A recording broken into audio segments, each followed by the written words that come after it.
E abrimos o trabalho em nome de Jesus, Manuel Quintão, o dirigente espiritual da casa e de todos os trabalhadores do bem. Hoje nós temos a nossa companheira Lúcia Borges e ela vai nos falar sobre tempo de consciência. Jesus seja à vontade. Nos abençoe e nos mantenha em paz. Ao prefaciar o livro Libertação, do espírito de André Luiz, psicografia do nosso saudoso Chico Xavier, o espírito de Emmanuel recorda a lenda antiga egípcia do peixinho vermelho.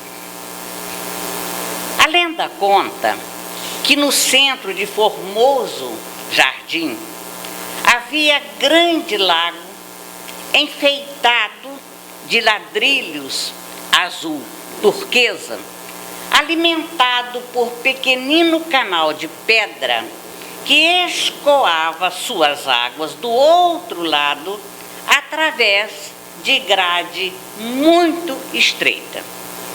Neste reduto acolhedor vivia toda uma comunidade de peixes a se comprazeres, gordos e satisfeitos, em complicadas locas frescas e sombrias.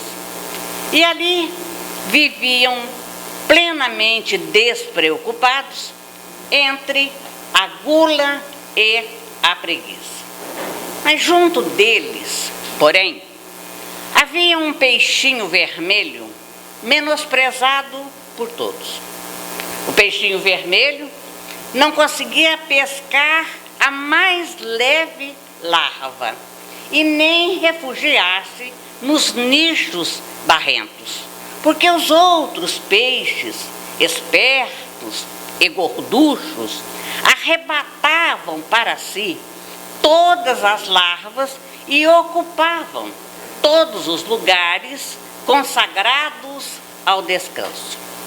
O peixinho vermelho que nadasse e sofresse. Por isso, era sempre visto em correria, atormentado pela canícula ou atormentado de fome. E não encontrando pouso no vasto domicílio, o peixinho vermelho não dispunha de tempo para muito lazer e começou a estudar com bastante interesse. Ele não tinha realmente como fazer o seu descanso, não tinha como buscar as suas larvas, resolveu pesquisar e fez então o inventário de todos os ladrilhos que enfeitavam as bordas do lago, arrolou todos os buracos nele existente e sabia com precisão onde se reuniria a maior massa de lama por ocasião de aguaceiros. E depois de muito tempo, de muito estudo, ele encontrou a grade do escoadouro e pensou consigo mesmo: não será melhor pesquisar a vida lá fora e conhecer outros rumos? Optou pela mudança. Como era muito magrinho, pois nunca deixavam larvas para ele, perdeu várias escamas com grande sofrimento, a fim de atravessar a passagem estreitíssima. E conseguiu. Pronunciando votos renovadores, avançou otimista pelo rego d'água, encantado com as novas paisagens ricas de flores, e seguiu embriagado de esperança. Em breve tempo, alcançou o grande rio e fez inúmeros conhecimentos. Encontrou peixes de famílias diferentes que com ele simpatizaram alertando-o quanto aos perigos do caminho e mostrando-lhe um roteiro mais fácil. E encantado, ele observou nas margens dos rios homens e animais, pontes, palácios, veículos, cabanas, árvores, e habituado com o pouco, vivia com extrema simplicidade, jamais perdendo a leveza e agilidade naturais. E conseguiu, desse modo, atingir o oceano, ébrio de novidade e sedento de estudo.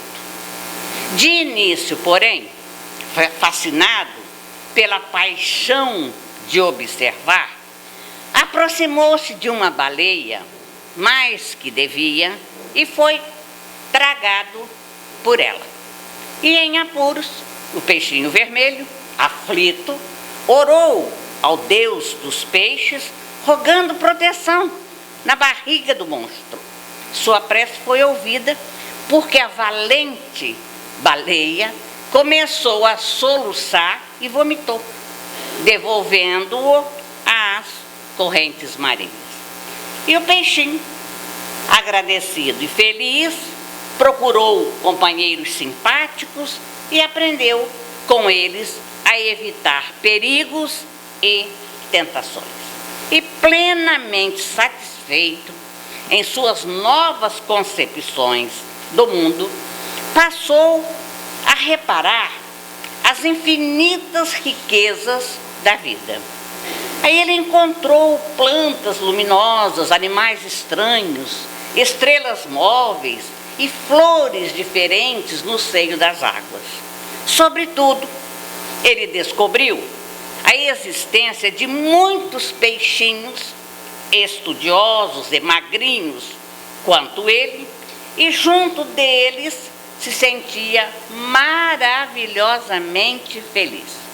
Vivia agora, sorridente e calmo, no palácio de coral que elegera com centenas de amigos para residir.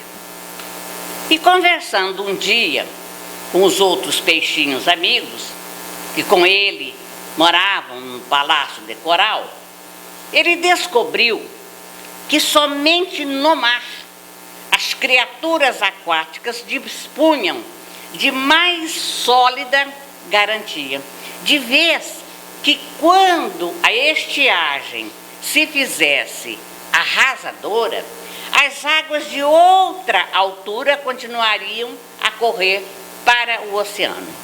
E o peixinho vermelho pensou e sentiu imensa compaixão daqueles amigos com quem convivera na infância e deliberou consagrar-se à obra do progresso e salvação deles. Decidiu regressar e anunciar-lhes a verdade. E fortalecido pela generosidade de irmãos benfeitores que com ele viviam no Palácio de Coral, empreendeu comprida viagem de volta. Tornou ao rio, dirigiu seus regatos, se encaminhou para os canaizinhos que o levaria ao primitivo lar.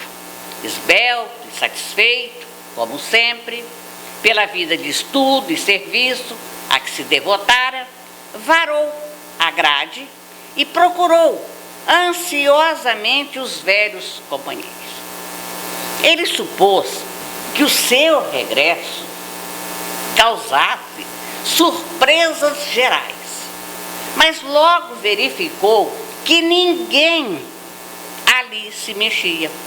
Todos os peixes continuavam pesados e ociosos, nos mesmos nichos barrentos, lodacentos, de onde saíam apenas para disputar larvas, moscas ou minhocas desprezíveis.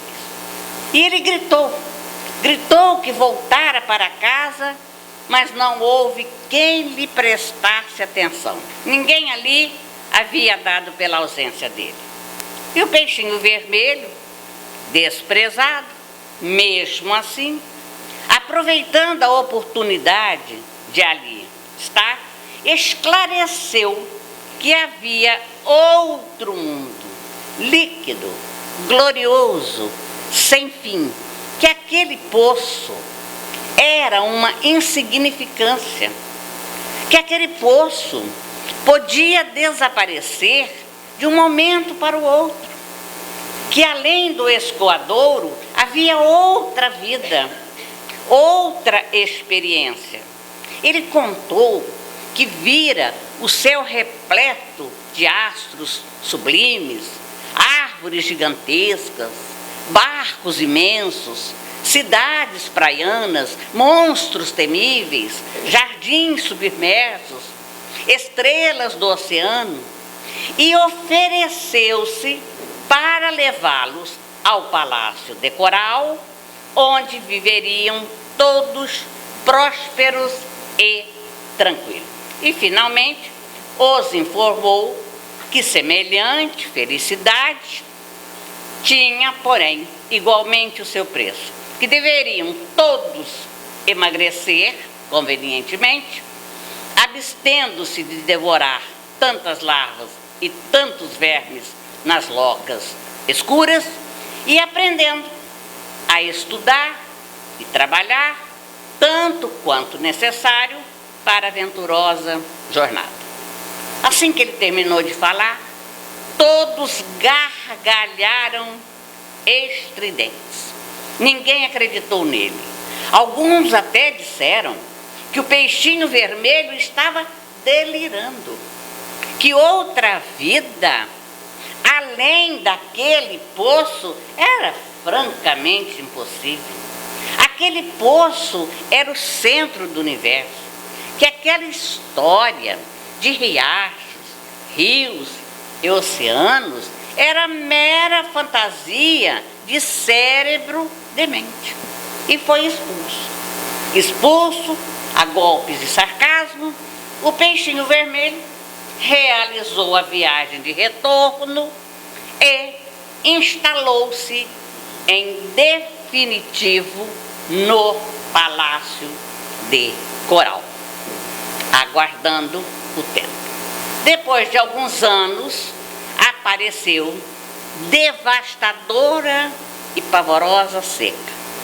As águas desceram de nível e o poço, onde viviam os peixes pachorrentos e vaidosos, esvaziou-se, compelindo a comunidade inteira a perecer atolada na lama.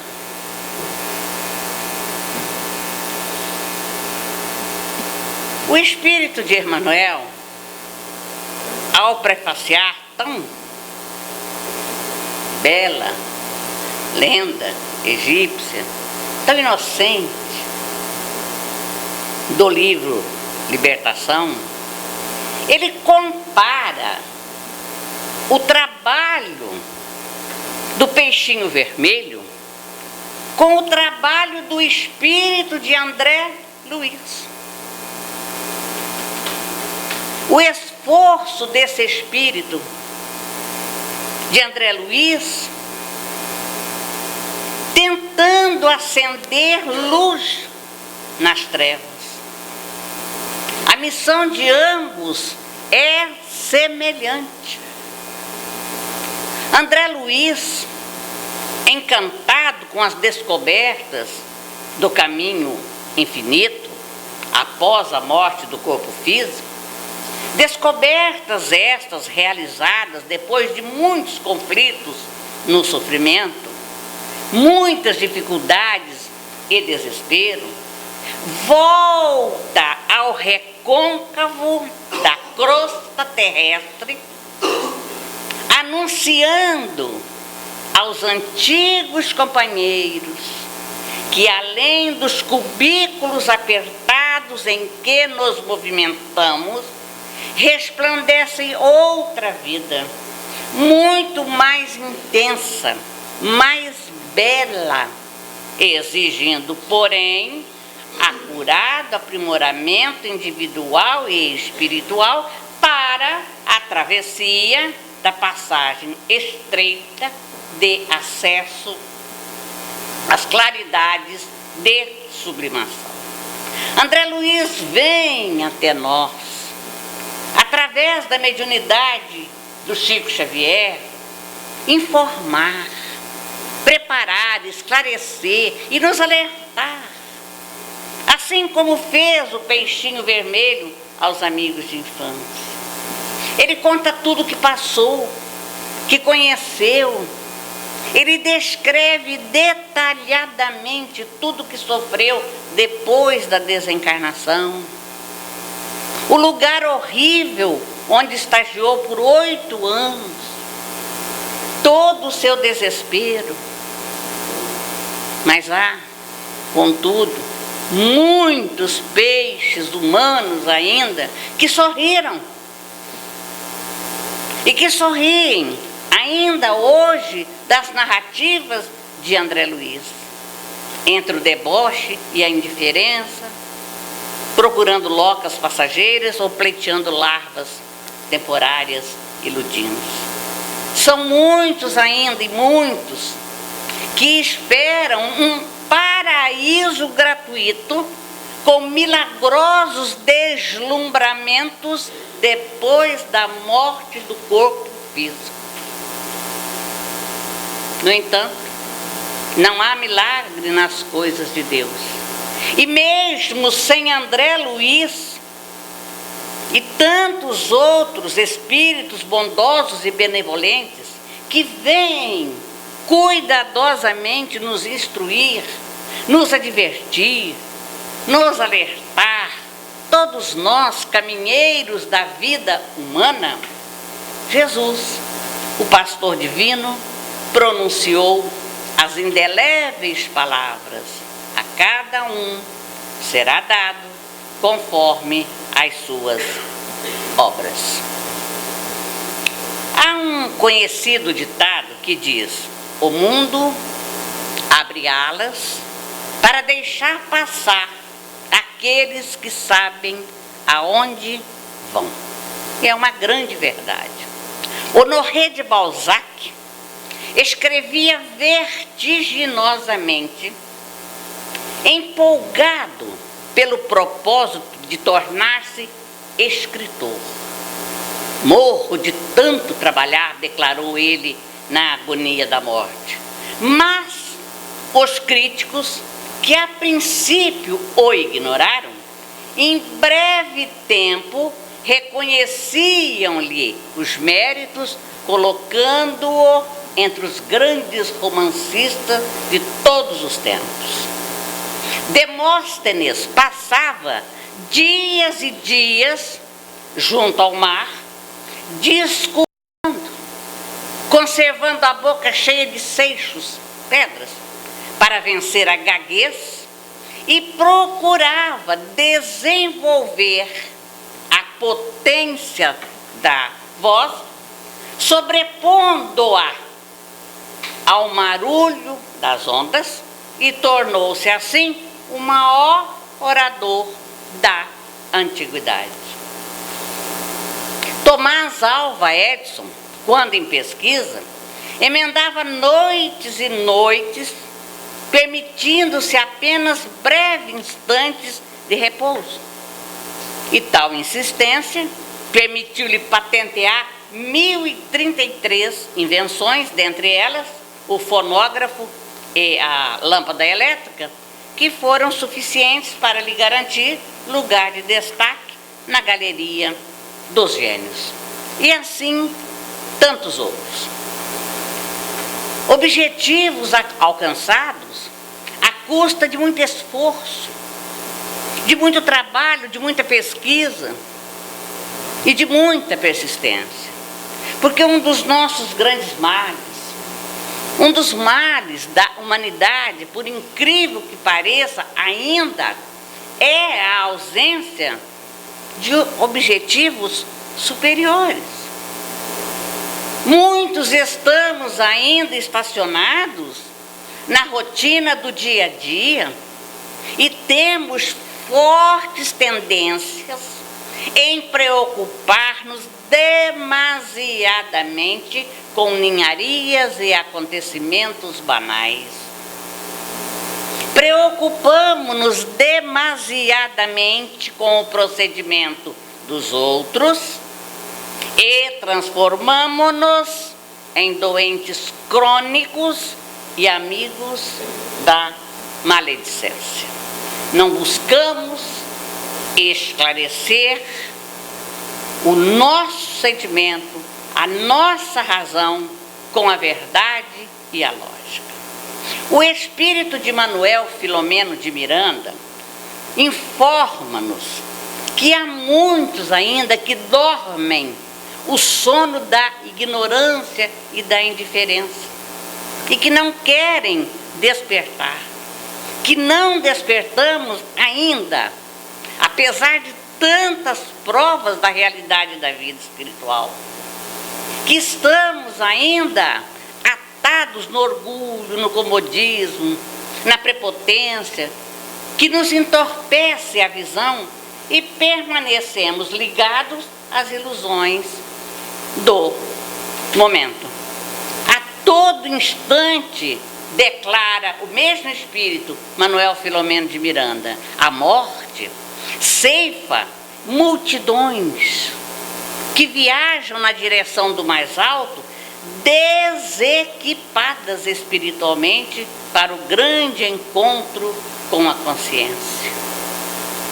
E muitas vezes a morte anuncia a sua visita através das doenças, dos acidentes e outros, dando a oportunidade para que o viajor prepare-se para a inevitável jornada.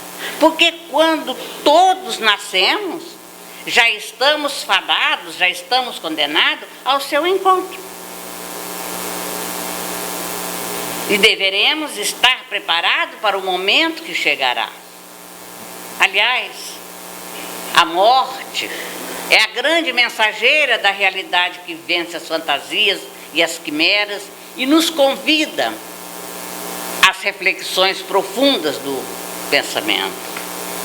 É tempo de consciência, é tempo de educar os sentimentos, de despertar e iluminar o raciocínio sem descuidar dos sentimentos e burilar os sentimentos sem desprezar o raciocínio e raciocinar para entender e atender os mecanismos das leis divinas. A consciência, sem dúvida alguma, representa a lei de Deus íncita no ser, o psiquismo divino na criatura, que vai nortear-nos o passo e auxiliar-nos no discernimento próprio para melhor cumprir com os deveres que nos dizem respeito.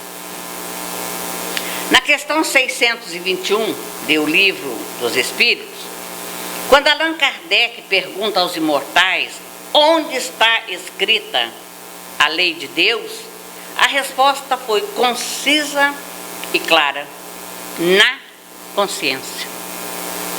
Significa dizer que as leis divinas já estão intrinsecamente em nós. Leis estas que regem o universo. Basta descobri-las. E para descobri-las é necessário que mobilizemos as forças criadoras que dormitam em nosso íntimo. Despertar esse gigante íntimo que todos temos dentro de nós. É como a criança que deve crescer e, espiritualmente falando, é chegado o tempo de aceitarmos os deveres da maioridade e da maturidade. É exatamente isto que a doutrina espírita nos propõe. Aceitarmos os nossos deveres, os deveres da nossa maioridade, da nossa maturidade. A doutrina espírita não veio somente para os espíritas, mas é uma nova proposta para a humanidade. Assim sendo, todas as criaturas podem e devem ser tocadas pela fé racional. A lenda egípcia do peixinho vermelho, relatada pelo espírito de Emmanuel, nos faz pensar que a nossa volta ao mundo espiritual é inevitável. Todos vamos retornar. E André Luiz vem nos dizer que a maior surpresa após a morte carnal é descobrir que não morremos e que nos colocamos face a face com a própria consciência. Consciência esta que é departamento do espírito. Ele vem lembrar que a terra é oficina sagrada e que ninguém a deixará sem conhecer o preço terrível do engano a que submeteu o próprio coração.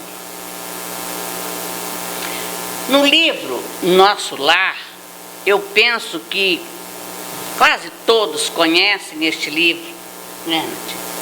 Um livro espírita que bateu recorde de vendas. O filme Nosso Lar.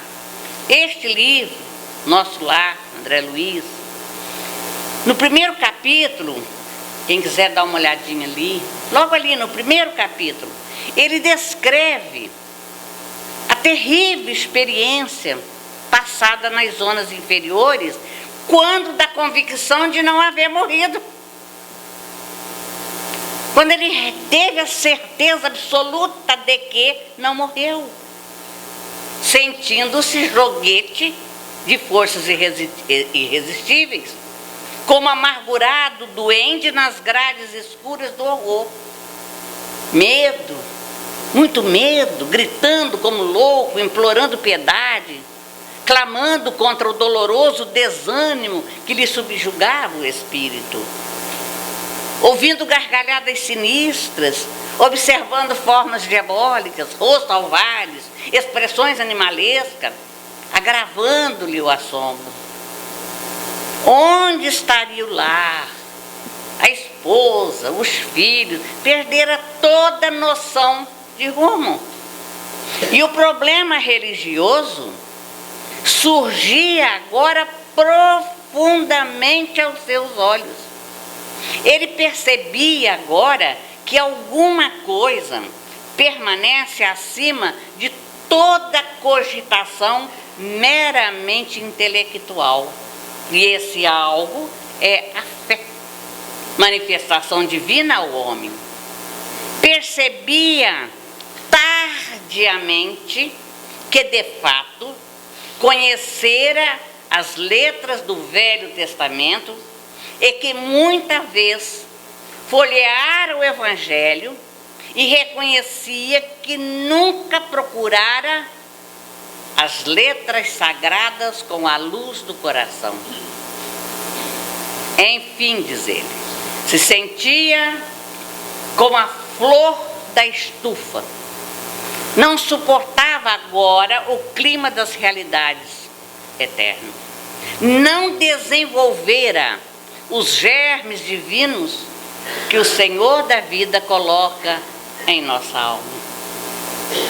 Era justo, pois, que despertasse à maneira de aleijado, restituído ao rio infinito da eternidade, ou como um mendigo infeliz que, exausto, em pleno deserto, perambula à mercê de impetuosos tufões. A experiência do espírito André Luiz é algo que temos que guardar no livro da alma, nos aconselha o espírito de Emmanuel. Ela diz bem alto que não basta a criatura apegar-se à existência humana, mas que precisa saber aproveitá-la dignamente. que os passos do cristão em qualquer escola religiosa deve dirigir-se primeiramente ao Cristo. E que em nosso campo doutrinário precisamos, em verdade, do espiritismo e do espiritualismo, mas muito mais da espiritualidade e da religiosidade. E no final lá do primeiro capítulo desse mesmo livro, Nosso Lar, André Luiz envia-nos importante e comovente recomendação. Vejamos o que ele diz. Amigos da terra, quantos de vós podereis evitar o caminho da amargura com o preparo dos campos interiores do coração? Acendei vossas luzes antes de atravessar a grande sombra. Buscai a verdade antes que a verdade vos surpreenda. Suai agora para não suardes depois. A vida não cessa. A vida é fonte eterna e a morte é o jogo escuro das ilusões. A alma percorre caminhos variados, etapas diversas, recebe conhecimentos aqui e ali, avoluma-se em expressão e purifica-se em qualidade antes de encontrar o oceano eterno da sabedoria e do amor.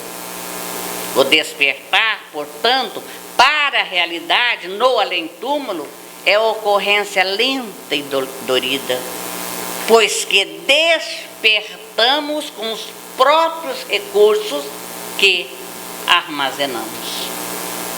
Ideal, portanto, seria, evidentemente, que este despertar de consciência para a realidade de si mesmo e de sua imortalidade tenha início durante a vida carnal, mediante a disciplina mental, transformando nossos pensamentos em emoções de amor, de fraternidade, de caridade, de educação e de paz.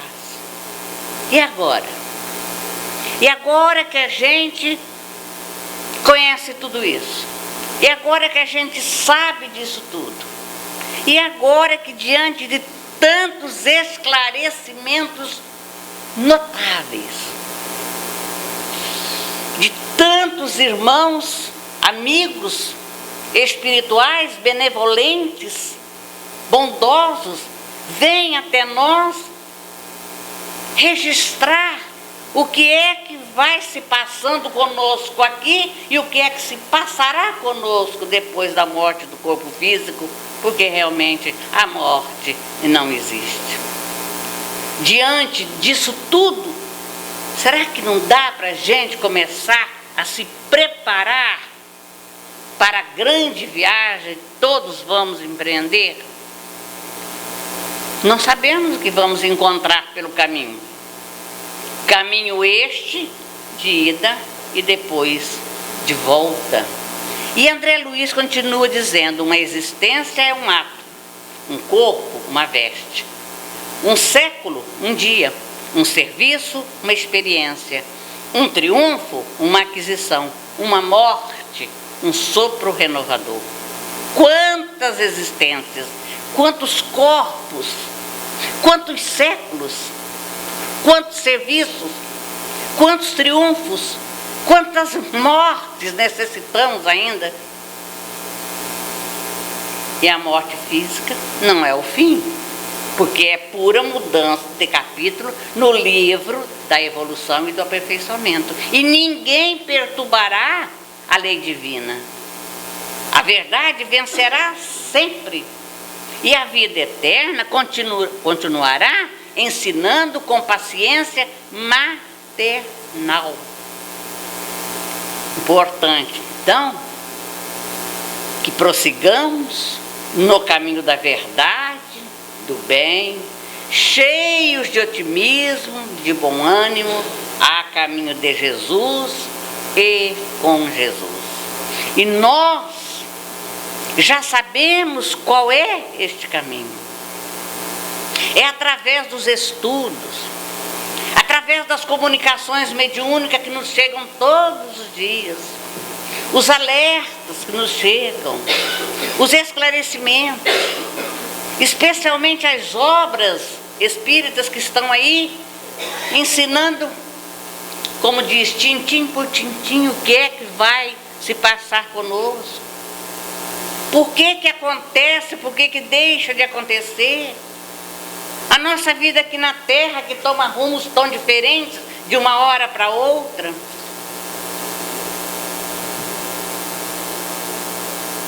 Nós estamos vivendo momentos difíceis, dificílimos. A Terra está passando por momentos de horror. São momentos que nós temos que parar para refletir, fazer a nossa parte, construir o nosso futuro.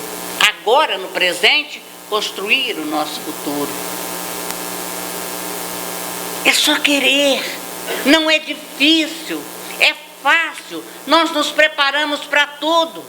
Nós nos preparamos para ir ao casamento, ao aniversário, à festa, a tantas coisas, tantos divertimentos, tantos lazeres. Não sou contra ninguém casamento, ninguém aniversário, ninguém lazer. Mas não nos preparamos, não preparamos a nossa mala, a nossa bagagem para passar para o lado de lá. Nós temos hoje as casas espíritas, a gente que viaja por aí, passa um tempo fora, a gente percebe que cada dia que passa, cada vez que a gente chega naquela casa espírita, estão procurando cada vez mais os estudos, ou seja, os esclarecimentos, os porquês. Além de que a doutrina espírita, através dos esclarecimentos, nos conforta, nos consola, porque nós vamos saber, nós vamos ter certeza dos porquês da vida, de tudo que está acontecendo. Será que eu estou fazendo alguma coisa? Será que eu já estou me preparando? Será que eu já coloquei alguma coisa dentro da bagagem? Mas como é que eu vou saber? Através dos estudos, das pesquisas. A Casa Espírita oferece todo tipo de estudo, desde a evangelização até a parte científica da doutrina espírita, tudo. Então, amigos, vamos nos preparar, porque na verdade é muito fácil falar. Eu acho fácil vir aqui falar. Eu acho facílimo vir aqui falar. Falei e de repente não disse nada, mas falei. Vocês entenderam tudo que eu falei? Eu contei aquela lenda engraçadinha de criança, de peixinho vermelho, mas foi o Espírito de Emmanuel que contou, fui eu não. Uma lenda tão bonitinha, tão engraçadinha desse peixinho vermelho.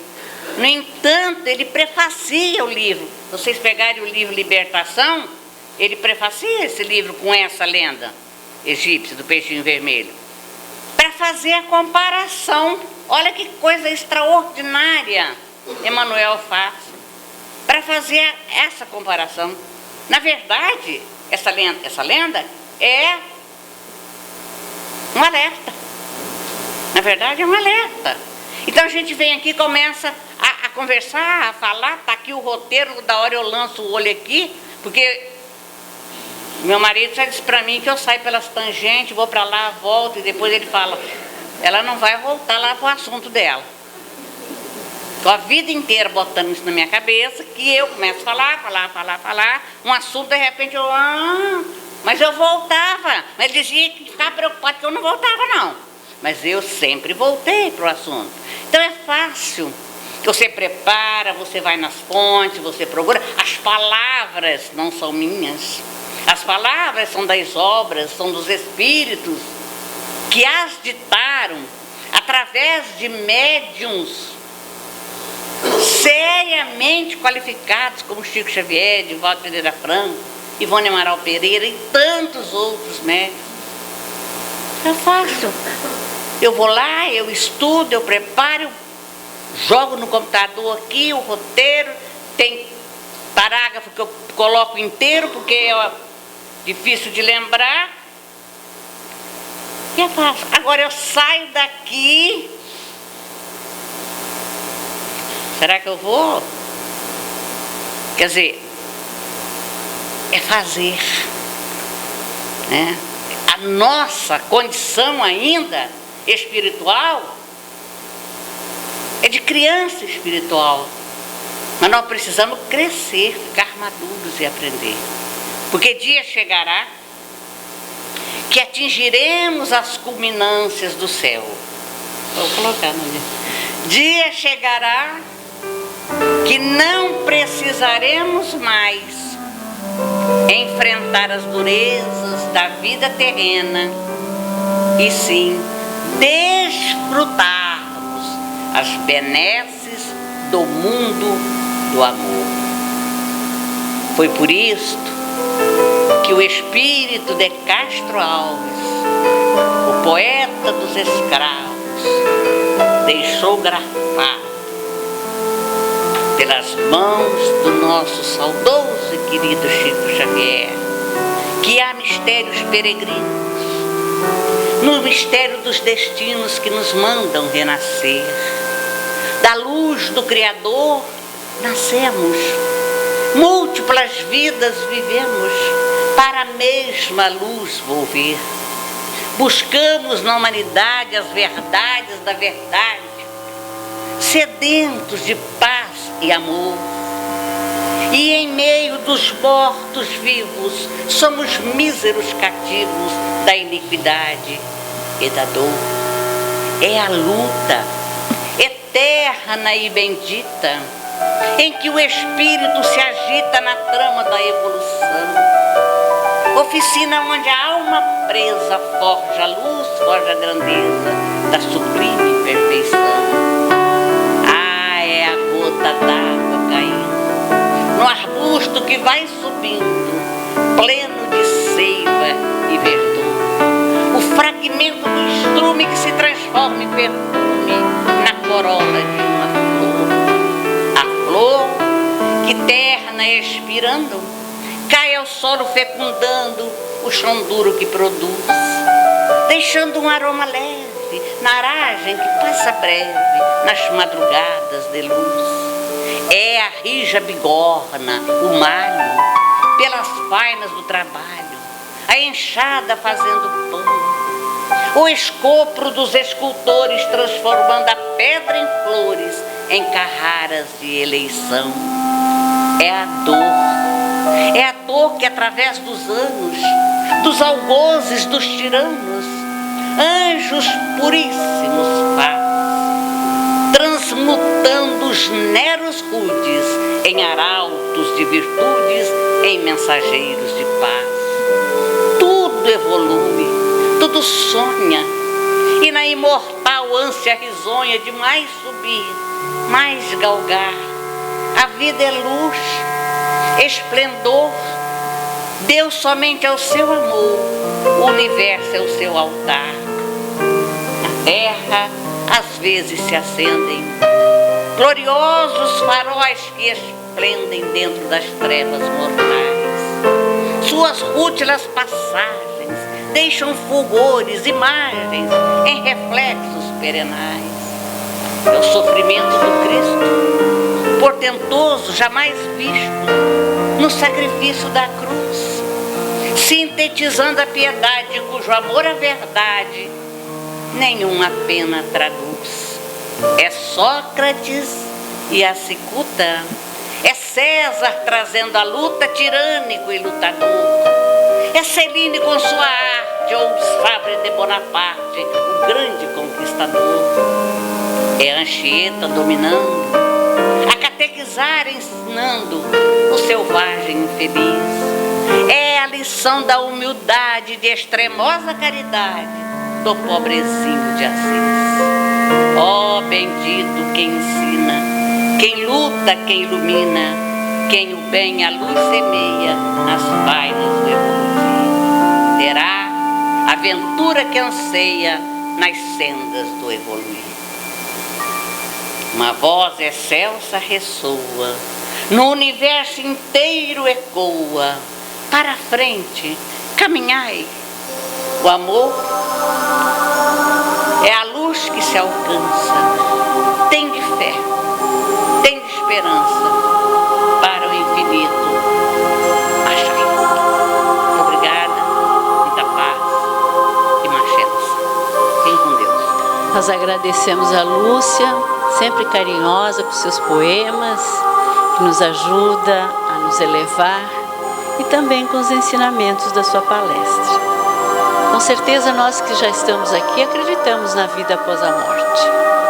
E com certeza temos muito que aprender, mas já aprendemos bastante. Então nós pedimos a Jesus que nos fortaleça nessa vontade de seguir aprendendo, porque é esse o nosso objetivo aqui no nosso planeta. Obrigada, Lúcia.